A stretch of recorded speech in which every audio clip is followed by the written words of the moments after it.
Part 3. The manuscript, The House on Ashfield Lane, did not keep its secrets neatly. They were scattered, buried in whispers, tucked inside the very walls. But some of those secrets had already been noticed, documented, studied, and left behind by someone who had dared to look too closely. The Mercer family discovered this by accident. It was a week after Daniel and Michael's first exploration of the hallway. The family was adjusting, or at least trying to. Meals were eaten in silence, the children restless and pale, Claire tense and watchful. Daniel spent hours reviewing his camera footage, only to find the recording stubbornly ordinary. No whispers, no moving shadows. Ow. No evidence of the endless corridor. Just static walls and the sound of his own breathing. Frustrated, he turned his attention to the basement, hoping to find some clue about the strange architecture. The basement smelled of damp concrete and rust, a place long neglected. He dragged a single bulb to life with a pull chain and began searching through boxes left by the house's previous occupants. That was when he found it. A leather-bound journal, its edges cracked, its pages swollen with moisture. Tucked beneath a stack of old newspapers from the 1950s, it seemed out of place, too carefully hidden, too deliberately left behind. Dust clung to its cover like a shroud. Daniel carried it upstairs, setting it on the kitchen table where Claire and the children were finishing breakfast. "What's that?" Claire asked, wary. "A journal," Daniel said. He ran his hand across the cover, his voice low. "I think someone studied this house before us." That night, when the children were asleep, Daniel opened the journal beneath the dim light of his study. The handwriting inside was small, neat, and slanted, the work of a meticulous mind. It began with ordinary notes, measurements, dates, floor plans sketched with careful precision. Each page documented the house's impossible geometry. Corridors that expanded, rooms that appeared and vanished, doors that opened into nothing.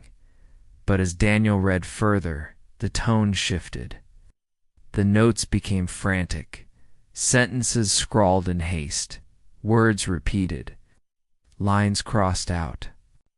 The diagrams grew erratic, showing corridors twisting into spirals, staircases that bent backward into themselves, doorways opening into voids. And then came the warnings. The house is not a structure. It is a hunger. It does not move.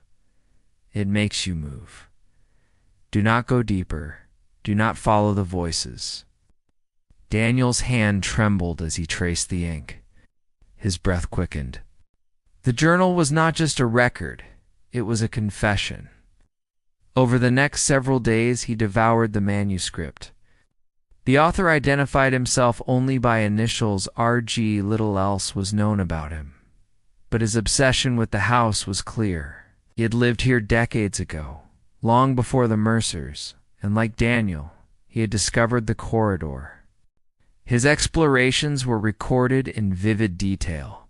Described hearing faint music, the sound of children laughing deep within the walls, though he had lived alone. He wrote of a darkness so complete it seemed to press against the skin, swallowing all sense of space and time. And he spoke of something else, presence. Something that did not simply inhabit the house, but was the house itself. "It waits," RG had written.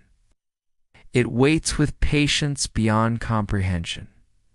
It does not chase, it does not strike. It endures. And when you are tired, when you are lost, when you can no longer tell yourself apart from its silence, then it will show itself." The final pages were nearly illegible, filled with frantic words, smeared ink, and half-finished warnings. Once you have seen the corridor, you belong to it. Daniel closed the journal with a shudder. His reflection in the dark window looked pale, almost foreign. For the first time since discovering the corridor, he felt truly afraid. But fear did not stop him. Instead, it drove him deeper. Claire noticed the change in him almost immediately. He stayed up late, poring over the manuscript. He filled notebooks with his own measurements, sketches, and calculations. When she tried to reach him, to pull him away from the obsession, he grew distant.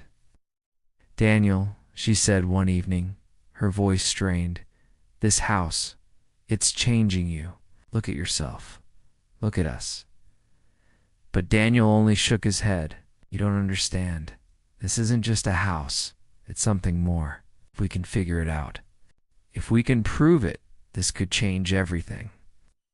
Claire's eyes filled with tears. "It will destroy us." Oh. Meanwhile, Mia had begun hearing voices at night. She told her mother she heard whispers coming from the corridor, whispers that called her by name. "I don't want to listen," Mia whispered, trembling.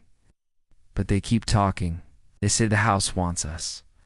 Evan, though braver, began sleepwalking. Twice, Claire found him standing at the mouth of the corridor in the middle of the night. His eyes wide open but unseeing, his small hands reaching into the darkness as if pulled by invisible strings. Claire grew desperate.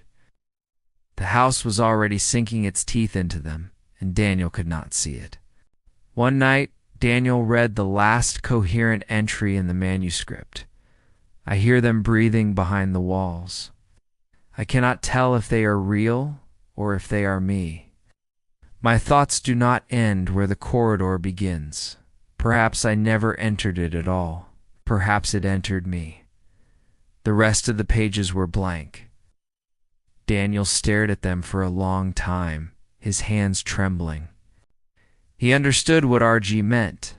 He felt it too.